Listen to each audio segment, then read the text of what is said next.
दोस्तों, महाभारत के महान योद्धाओं की कहानी आप सुनते ही हो, तो एक नाम आपने बार बार सुना होगा, भीष्म।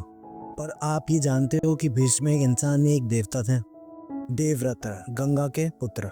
जब गंगा ने उन्हें जन्म दिया तो स्वयं देवलोक का एक वरदान मिला था, अमर होने का। उस समय के राजा शांतनु के पुत्र थे भीष्म। तलवार चलाने में, शास्त्र और शस्त्र में, धनुर्विद्या में, सब में थे वो परंगत। उन्होंने कभी हार मानी ही नहीं। लेकिन दोस्तों, असली कहानी शुरू होती है जब उन्होंने अपने पिता के लिए सब कुछ त्याग दिया। राजा शांतनु ने एक मछुआ की बेटी सत्यवती से विवाह करना चाहा, लेकिन सत्यवती के पिता ने कहा, मेरी बेटी का पुत्र ही गद्दी पे बैठेगा। और इसे सुनते ही भीष्म ने सबसे बड़ी कुर्बानी दी, जीवन भर ब्रह्मचर्य का वचन, ना विवाह ना संतान। दोस्तों, उस समय एक युवराज का एक वचन, एक सभ्यता के लिए त्याग था। तब सबने उन्हें एक नाम दिया, भीष्म, क्योंकि उनकी प्रतिज्ञा थी बहुत भयानक। और दोस्तों सोचिए, एक ऐसा वॉरियर जिसे स्वयं देवता अमर बना गए, अपनी माँ गंगा जिसे छोड़ के चली गई, सिर्फ एक वचन के लिए। वो इंसान था या देवता? अब आती है उस घटना की बात जहाँ भीष्म के जीवन का दाग छुपा है। 3 राजकुमारी, अंबा, अंबिका और अंबालिका, स्वयंवर में थी।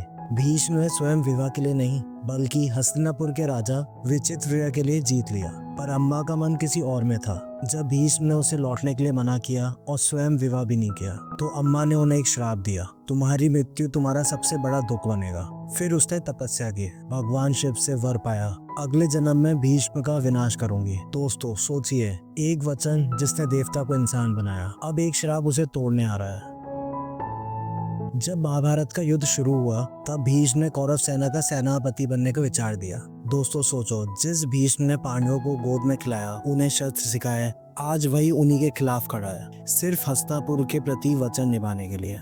कृष्ण खुद भीष्म को कहते हैं, आप सत्य के साथ खड़े हो या राजधर्म के। लेकिन भीष्म के लिए वचन सबसे बड़ा था। भीष्म ने कृष्ण को कहा, मैं सिर्फ एक हस्तिनापुर का योद्धा हूँ, मेरा दिल किस तरफ है ये युद्ध बताएगा। और यही दुआन भीष्म की कहानी का ट्रेजेडी बना देता है। वो जीते भी नहीं, वो हारे भी नहीं, सिर्फ निभाते रहे वचन।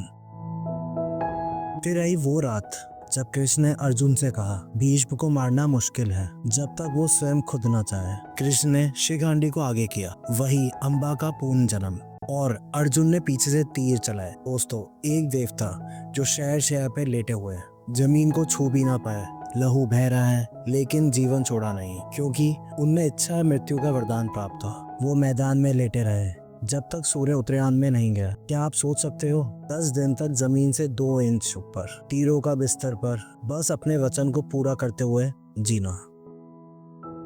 जब सूर्य उत्तरायण में गया, तब भीष्म ने सबको एक अंतिम ज्ञान दिया, धर्म, राजनीति, नीति शास्त्र, जीवन का सारा पाठ दिया युधिष्ठिर को। और उस दिन भीष्म ने अपना शरीर छोड़ा, वचन पूरा हुआ, मुक्ति मिली। कृष्ण ने कहा, ऐसा योद्धा ना कभी हुआ ना कभी होगा। दोस्तों, भीष्म की कहानी सिर्फ एक त्याग की नहीं, एक ऐसे मनुष्य की है जिसमें देवता भी वचन के आगे झुके। अगर आपको लगा कि आज कुछ सीखने को मिला, तो इस कहानी को जरूर शेयर करें, लाइक करें, और हाँ, चैनल को सब्सक्राइब करना ना भूलें, क्योंकि अगले योद्धा की कहानी भी आपके दिल को छू जाएगी। मिलते हैं अगले एपिसोड में।